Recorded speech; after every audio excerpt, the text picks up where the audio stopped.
नमस्कार दोस्तों। एक बार फिर स्वागत करता हूं आप सभी का मैं अपने चैनल पे। मेरे चैनल का नाम है बी हैप्पी विद मनीष के दत्त। हम बुक डिस्कस कर रहे हैं how to win friends and influence people, जो कि डेल कार्नेगी द्वारा लिखी गई है। आज हम सेक्शन फोर्थ का चैप्टर फोर्थ, जिसका नाम है no one likes to take orders. कोई भी इंसान जो है ऑर्डर लेना या हुक्म लेना, हुक्म को स्वीकार करना उसको अच्छा नहीं लगता, उसको वो लाइक नहीं करता है कि कोई उसको ऑर्डर करे, कोई उसको हुक्म दे कि ये करना है या वो करना है। तो यहाँ पे ऑथर बेसिकली ये हमें समझाना चाहते हैं कि हमें जो है सामने वाले से, अगर कोई भी इंसान आपके सामने है, छोटा है बड़ा है या कुलीग है, आपका सबॉर्डिनेट है, कोई भी इंसान है, आपका बच्चा है इवन, कि अगर उससे आपने कोई काम करवाना है तो आप उसे डायरेक्ट ऑर्डर मत दीजिए, आप उसको हुक्म मत करिए, आप उसको सीधा काम करने के लिए मत बोलिए। रादर उसको इनडायरेक्ट तरीके से जो है उसको वो काम करने के लिए बोलिए, उसको सुजेस्ट करिए कि वो काम करने के लिए उससे सुजेशन मांगिए। उसको उसके साथ जो है आपका की जो डीलिंग है उसको ये महसूस ना हो कि आप उसको ऑर्डर दे रहे हैं। रादर इनडायरेक्ट वे से जो है आप उसको उस काम के लिए प्रेरित करें। तो यहाँ पे बेसिकली नटशेल में ऑथर हमें यही कन्वे करना चाहते हैं कि instead of giving a direct orders, हमें जो है इनडायरेक्ट वे से जो है उसको वो काम करने के लिए बोलना है या प्रेरित करना है, और बड़े काइंड एंड सॉफ्ट वे से उसको जो है ये आपने जो रिक्वेस्ट करनी है। तो चलिए चैप्टर को डिस्कशन के लिए स्टार्ट करते हैं। ऑथर यहाँ पे बेसिकली चैप्टर में कहते हैं कि वो एक बार इवनिंग में एक पार्टी में इकट्ठे होते हैं। एक मिस टारबेल होती हैं जो कि एक डीन होती हैं अमेरिकन बायोग्राफर्स की। वो उनके साथ बैठ के ये जो बुक लिख रहे होते हैं उसके बारे में जो है ऑथर डिस्कस करते हैं कि मैं इस तरह से बुक लिख रहा हूँ। तो वो जो मिस्टर टारबेल मिसेस टारबेल होती हैं, तो वो अपना एक्सपीरियंस शेयर करती हैं कि जब वो एक बायोग्राफी वो लिख रही होती हैं, एक मिस्टर यंग करके होते हैं, उनके बारे में वो बायोग्राफी लिख रही होती हैं, तो वो अपना एक्सपीरियंस शेयर करती हैं कि मिस्टर यंग के ऑफिस में एक जेंटलमैन होते हैं, उनकी वो इंटरव्यू लेती है, जो कि मिस्टर यंग के साथ उसने 3-4 साल काम किया होता है। तो उनके बारे में वो जानकारी लेने चाहती होती है, तो उसकी वो इंटरव्यू लेती है जेंटलमैन की। और वो जो जेंटलमैन है बताता है कि उसने जितना भी टाइम मिस्टर यंग के साथ काम किया, तो उन्होंने उनकी एक यूनिक जो करेक्टरिस्टिक या उनका एक ट्रेट जो उन्होंने नोट किया, जो कि एक बहुत ही हटके था बाकी लोगों से और बहुत बहुत ही प्रेज़ वर्दी था, जो कि बहुत ही सराहना जिसे कहते हैं सभी सराहते थे, जिसकी प्रेज़ करते थे, जिसको सभी उनके लिए प्रेज़ करते थे। वो ये था कि वो कभी भी किसी को, अपने खास करके सबॉर्डिनेट्स को कभी ऑर्डर नहीं करते थे किसी काम के लिए। कभी ये नहीं कहते थे कि आप ये काम कर दो, आप वो काम करो, आप ये काम मत करो, आप वो काम मत करो। कभी भी वो अपने सबॉर्डिनेट को in spite of having his position, कभी भी अपने रुतबे को, अपने रैंक के हिसाब से वो कभी भी अपने सबॉर्डिनेट्स को उनको एक तरह से हुक्म नहीं देते थे, उनको ऑर्डर नहीं करते थे किसी भी काम के लिए। और रादर वो करते क्या थे तो वो उनको रिक्वेस्ट करते थे, और रिक्वेस्ट भी इंटरेक्ट वे से उनको क्वेश्चन करते थे, उनको इस तरीके से उनको काम कहते थे। जस्ट फॉर एग्ज़ाम्पल, क्या आप इस काम को इस तरीके से कर सकते हैं? क्या आपके हिसाब से ये काम इस तरीके से किया जा सकता है? क्या इस काम को इस तरीके से करना ठीक रहेगा? Can you do this for me? तो इस तरीके से कहते, जब ये उनका तरीका होता था, ये वर्डिंग यूज़ करते थे instead of giving a direct order to the subordinates. तो ये उनका जो एक वे ऑफ डीलिंग या वे ऑफ वर्डिंग जो उनकी यूज़ करते थे, उसका बहुत पॉजिटिव इम्पैक्ट पड़ता था सामने वाले पे, ख़ास करके सबॉर्डिनेट्स पे। और उनको ये कभी महसूस नहीं होता था कि उनको कोई ऑर्डर दे रहा है, या उनको एक तरह से कुछ अपने आप में छोटा महसूस नहीं होता था, उनकी ईगो हर्ट नहीं होती थी। रादर उनको एक सेंस ऑफ इम्पोर्टेंस मिलती थी कि हमारे जो बॉस हैं मिस्टर यंग जो हैं वो उनकी रिस्पेक्ट करते हैं, रादर वो उनकी जो हैं उनकी सुजेशन मांगते हैं, उनकी सलाह मांगते हैं किसी काम में करने के लिए। तो और वो बढ़ चढ़ के बड़े एनर्जेटिक वे से, बड़े एंथुजियाज़म से वो उनकी सपोर्ट करते थे, उनके काम करते थे। और यहाँ पे बताते हैं कि ये जो तरीका है, ये जो फ्रेजेस वो यूज़ करते थे या ये जो वर्ड्स वो यूज़ करते थे instead of giving direct orders, तो ये जो एक टेक्निक है, ये जो मेथडोलॉजी है, ये जो प्रिंसिपल है, ये भी हम अपनी लाइफ में यूज़ कर सकते हैं। ये हम प्रोफेशनली भी और पर्सनल फ्रंट पे भी हम किसी भी in every aspect of our life जो है ये हम यूज़ कर सकते हैं और इसका बेनिफिट ले सकते हैं।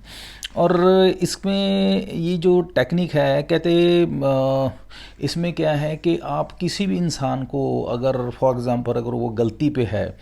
और अगर आप उसको करेक्ट करना चाहते हैं, तो ये जो टेक्निक है इसमें वो इंसान जो है, अब जब उसको आप उसको डायरेक्ट पॉइंट आउट ना करके इंस्टेड ऑफ उसको इनडायरेक्ट वे से उसको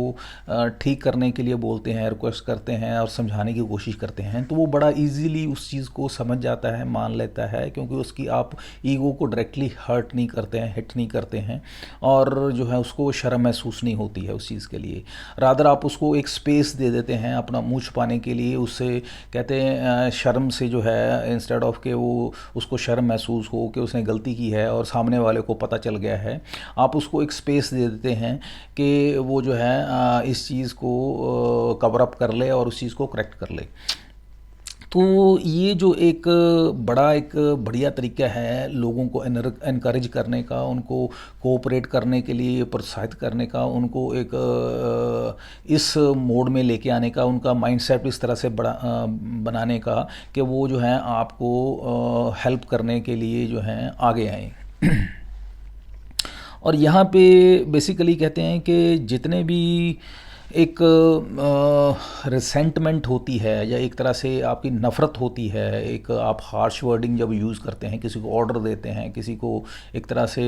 आप एक बड़ी हार्ड वर्डिंग यूज़ करते हैं किसी काम करने के लिए, और सामने वाले की ऐसी पोजीशन नहीं होती है कि वो आपको मना कर सके, तब क्या होता है कि वो काम तो आपका कर देता है, उसकी मजबूरी होती है क्योंकि वो ऐसी पोजीशन में होता है कि आपको मना नहीं कर सकता, लेकिन उसके दिमाग में वो जो है एक तरह से जो रिसेंटमेंट रहती है, नफ़रत पैदा हो जाती है, और वो जो है आप कभी भी उसको दूर नहीं कर सकते, निकाल नहीं सकते, और वो रिसेंटमेंट जो हमेशा रहती है, और आपका जो रिलेशन है, आपकी जो एक इमेज है उसके माइंड में आपके प्रति, वो जो है आपकी परमानेंट ख़राब हो जाती है। तो इस चीज़ को हमें अवॉइड करना चाहिए, इस चीज़ को हमें समझना चाहिए कि ये जो हम अपना सो कॉल्ड इमेज है, दूसरे की जो एक उसके माइंड में जो अपनी पिक्चर है उसको टार्निश ना करें, उसको ख़राब ना करें, डायरेक्ट ऑर्डर ना दें सामने वालों को, और रादर उसको एक बड़े डिप्लोमेटिक तरीके से इस प्रिंसिपल को फॉलो करते हुए जो है रादर उसको सुजेस्ट करें, उसको एक कहते हैं उससे आप पूछें, उससे रिक्वेस्ट करें, उससे आस्क करें काम करने के लिए वो जो आप चाहते हैं। और यहाँ पे बेसिकली एक एग्ज़ाम्पल देते हैं हमें एक मिस्टर डैन होते हैं, वो टीचर होते हैं वोकेशनल स्कूल में एक पेनिसिल्वेनिया में। वो क्या है कि वो अपनी ऑथर की क्लासेस को अटेंड कर रहे होते हैं, और वो बताते हैं कि उनका कोई स्टूडेंट जो होता है स्कूल का, पेंसिल्वेनिया का, वो क्या करता है कि वो अपनी कार को जो है स्कूल के जो एक गेट होता है जो कि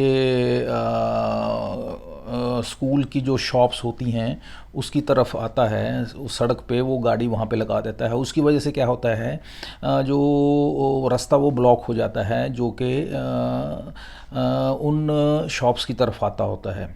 तो उसकी वजह से है बहुत ज़्यादा परेशानी हो जाती है, सारा रोड ब्लॉक हो जाता है। तो एक जो इंस्ट्रक्टर होता है स्कूल का, वो एकदम से कहते हैं बड़ा भड़कता हुआ और गुस्से में जो है इसकी क्लास में आता है जेंटलमैन की,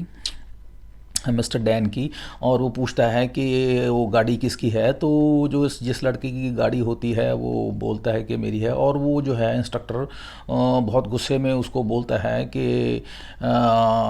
अपनी गाड़ी को इमीडिएटली जो उसको हटाओ, तुमने इतनी डेयरनेस कैसे की, तुमने ये क्यों किया, और अगर नहीं हटाओगे तो मैं तुम्हारी गाड़ी को जो है वहाँ से ज़बरदस्ती उठा के फेंक दूंगा एंड ऑल दैट। तो इस तरीके से जब वो बिहेव करता है सबके सामने, तो उसकी एक तरह से उसको इंसल्ट महसूस होती है, उसको बेइज्जती महसूस होती है, और अब उस पोजीशन ऐसी होती है कि वो अब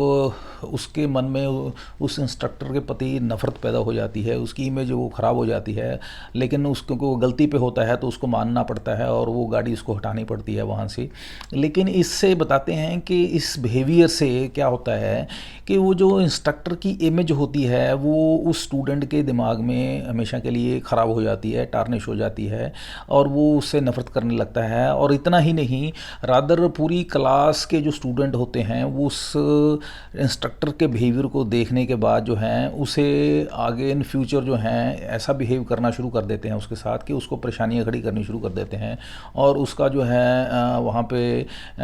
उसके रूटीन में जो काम करता है वो उसमें जानबूझ के परेशानियां खड़ी करनी शुरू कर देते हैं, और उसकी जो वहाँ पे उसकी जो लाइफ है जो मुश्किल कर देते हैं। तो यहाँ पे ऑथर बताते हैं कि अगर वो इंस्ट्रक्टर इस तरह से बिहेव ना करके रादर डिप्लोमेटिकली इस प्रिंसिपल को लगाते हुए समझाते हुए इसको अगर इस तरीके से बिहेव करता कि वो उस क्लास में जाता, और इंस्टेड ऑफ कि वो इस तरह से बेवकूफ़ों वाली बात करता या बदतमीजी करता या इस तरह से मिसबिहेव करता, वो जाके वहाँ पे क्लास में रादर वो बोलता कि वो जो गाड़ी किसकी है प्लीज़ उसको हटा लीजिए, क्योंकि उसकी वजह से जो है बाकी गाड़ियों को दिक्कत आ रही है आने जाने में, और जो ट्रैफिक का सारा जाम हो रहा है और काफ़ी परेशानी लोगों को उठानी पड़ रही है। Can someone whose vehicle is there, can he और she remove from their place please. तो अगर कहते इस तरीके से अगर वो इस टोन में या इस लहजे में अगर वो बात करता, तो कहते वो जो जिस भी स्टूडेंट की वो गाड़ी थी वो बड़े कहते हम्बली और बड़े रिस्पेक्टफुली वो जो है बिना किसी अपनी कहते हैं ईगो को हर्ट महसूस किए बिना बड़े उसको इज्जत के साथ या बड़े अपने रिस्पेक्टफुली जो है उस गाड़ी को पीछे कर देता, हटा देता। और इसमें दो क्या होता कि जो इंस्ट्रक्टर था उसकी जो इमेज थी वो भी ना ख़राब होती, और जो स्टूडेंट होता उसको भी बेइज्जती ना महसूस होती, और ये जो एक रिलेशन में स्ट्रेन हुआ और ये सारा माहौल ख़राब हुआ ये भी ना होता। तो इस तरीके से ऑथर बताते हैं कि ये जो एक तरीका है ये एक बहुत गलत तरीका है हमारा बिहेव करने का, या सामने वालों को जब हम किसी तरीके से ऑर्डर देते हैं या इस तरह से हम एक तरह से एक डिक्टेटरशिप या एक लाउड वॉइस में हम किसी को काम करने के लिए बोलते हैं, तो ये इस तरीके को हमें नहीं फॉलो करना चाहिए। रादर हमें एक बड़े सूदिंग टोन में और एक रिक्वेस्टिंग मोड में हमें जो है सामने वाले को इनडायरेक्ट वे में जो है क्वेश्चन आस्क करना चाहिए, रादर उसको एक रिक्वेस्ट करना चाहिए कि वो आपकी सपोर्ट करे या आपकी हेल्प करे जो आप करवाना चाहते हैं। तो यहाँ पे और इसके साथ ही फिर कहते हैं कि अगर जैसे हम जब आप कहते हैं किसी को क्वेश्चन पूछते हैं इंस्टेड ऑफ गिविंग ऑर्डर, जब आप किसी को क्वेश्चन पूछते हैं या कहते हैं ऑर्डर देने की बजाय उसको एक बड़े डिप्लोमेटिकली घुमा के उसको एक क्वेश्चन की फॉर्म में उसको सामने वाले को बोलते हैं, जैसे कि फॉर एग्ज़ाम्पल आप अभी ये काम करिए, आप ये काम करके मुझे दीजिए। अब ये बात कहने की बजाय अगर आप ये कहें कि आप क्या आप मेरे लिए ये काम कर सकते हैं, तो अब दोनों में ये वर्डिंग का डिफरेंस है। अदरवाइज़ आप का जो मोटिव है आप कन्वे तो मैसेज एक ही कर रहे हैं कि आपने ये वो काम करवाना है, और दोनों में डिफरेंस बहुत है। एक में तो आप कह रहे हैं सीधा ऑर्डर दे रहे हैं कि आप मेरे लिए ये काम करिए, दूसरे में आप ये कह रहे हैं कि क्या आप मेरे लिए ये काम कर सकते हैं। दोनों में वर्डिंग में जो है ज़मीन आसमान का फ़र्क है। दोनों की जो एक आपका जो रिफ्लेक्शन है, जो आप कन्वे करना चाहते हैं, जो आपका जो थॉट प्रोसेस सामने सामने वाले को परसीव हो रहा है, जो समझ पा रहा है, जो आपके गेस्चर्स रिप्रेजेंट कर रहे हैं आपको, वो टोटली एक ज़मीन आसमान का फ़र्क है, लेकिन दोनों का पर्पज़ सेम है, दोनों की आउटपुट जो है वो एक ही है। तो यहाँ पे ऑथर यही समझाना चाहते हैं कि हमें जो है ये जो तरीका है सेकंड वाला, जो कि जिसमें आप एक जस्ट क्वेश्चन पूछते हैं, एक हेल्प के लिए रिक्वेस्ट करते हैं, काम करने के लिए आप रिक्वेस्ट करते हैं in form of question instead of giving an order, वो जो है आपके लिए बहुत बेनिफिशियल है और हमें ये चीज़ इसका ध्यान रखना चाहिए और हमें इसी तरीके से जो है बिहेव करना चाहिए, जो हमारा एटीट्यूड ये होना चाहिए। और अगर कहते हैं इसमें और क्या बेनिफिट होता है, इससे बेनिफिट ये होता है कि सामने वाले की जो ईगो है वो हर्ट नहीं होती है, उसकी सो कॉल्ड उसको जो एक सेंस ऑफ इम्पोर्टेंस मिलती है जब आप उसको क्वेश्चन पूछते हैं, उसको आस्क करते हैं, रिक्वेस्ट करते हैं, उनकी हेल्प मांगते हैं। और दूसरा उसमें क्या होता है, उसके साथ साथ उसको सेंस ऑफ इम्पोर्टेंस के साथ साथ उसकी जो क्रिएटिविटी भी बढ़ती है, रादर वो आपकी हेल्प करने के लिए, और उसका जो कैन से अगर आप उससे कुछ हेल्प के साथ साथ उसको कुछ आइडिया मांगते हैं तो वो उस पॉइंट ऑफ व्यू से हो सकता है आपको कुछ आइडिया या कुछ आपको एक क्रिएटिविटी के पॉइंट ऑफ व्यू से आपको 2-4 आइडिया बता दें, जो हो सकता है आपको वो दिमाग में कभी आए भी ना हो, और वो आपके लिए इतने ज़्यादा वैल्यूबल हों आपके बिजनेस में, आपके काम में, जो भी आप कर रहे हों।